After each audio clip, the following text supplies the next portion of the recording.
Olá, mulheres de joelhos, tudo bem com vocês? Eu sou a missionária Aline Abreu, estou aqui para trazer hoje um panorama geral da carta de Tito. E essa carta ela foi escrita mais ou menos ali no mesmo período de 1ª e 2ª Timóteo. Uma carta também pastoral, uma carta que tem muito para ensinar para mim e para você. Essa carta também foi escrita ali na região da Macedônia.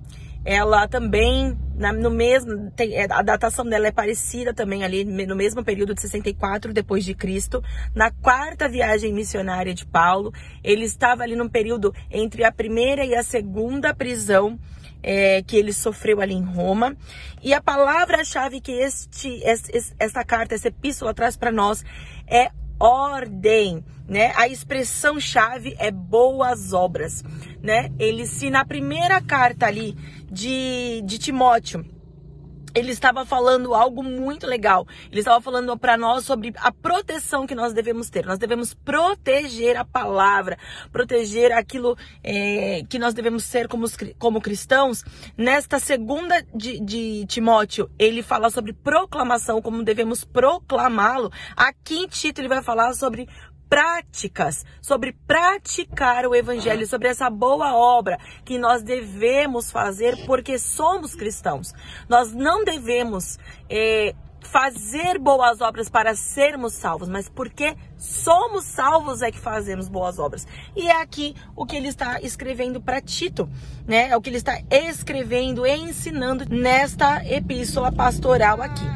Essa carta escrita para Tito, ela traz algumas informações muito legais a respeito, porque se ele está escrevendo uma carta pastoral para Timóteo e também para Tito, e qual é a diferença entre os dois? Eu achei isso muito fantástico, porque lembra que Timóteo, ele vai falar sobre Timóteo ser um rapaz mais tímido, mais novo, mais inexperiente. Então ele escreve uma carta dando um incentivo ali para Timóteo.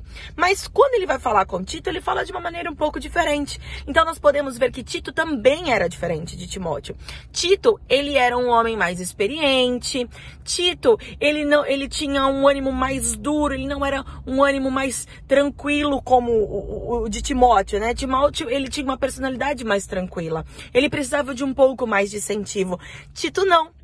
Tito, ele já era um pouco diferente, ele era mais forte fisicamente, né? A gente lembra que Timóteo também, ele tinha a saúde dele era um pouco mais delicada. E quando nós vemos aqui falando a respeito de Tito, nós vemos que Tito, ele tinha uma saúde mais forte, ele tinha o físico dele mais forte, uma personalidade mais forte.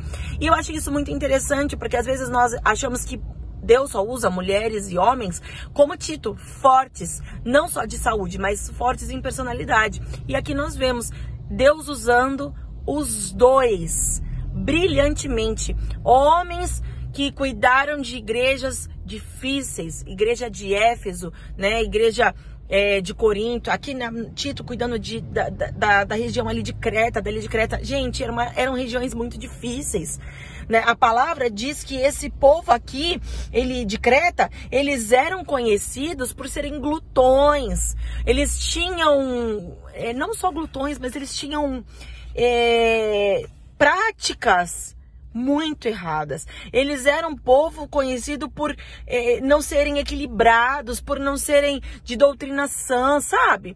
Então nós vemos homens de Deus sendo usados para pregar para pessoas difíceis. Timóteo usado para pregar em Éfeso e para cuidar também. Ele supervisionava a igreja de Corinto, uma igreja super difícil. E nós então vemos aqui o Senhor usando dois homens tão diferentes para cuidar de pessoas tão difíceis. Então, se você às vezes vai olhar e falar, eu sou como Tito, ou então eu sou como Timóteo, Deus pode e vai usar você, porque o que o Senhor precisa não é que sejamos perfeitos, mas é que sejamos dispostos. Amém? E quando nós vamos ver aqui a divisão do livro, nós podemos dividir em 3 partes. Capítulo 1 fala sobre uma igreja em ordem, a importância de ter ordem, de ter uma boa liderança na igreja, né? Capítulo 2, uma igreja sadia, a importância de uma sã doutrina. E no capítulo 3, uma igreja ativa, ou seja, uma igreja de boas obras. Amém?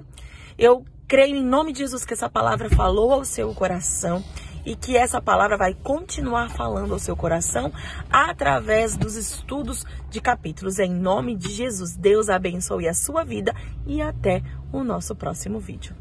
Beijo!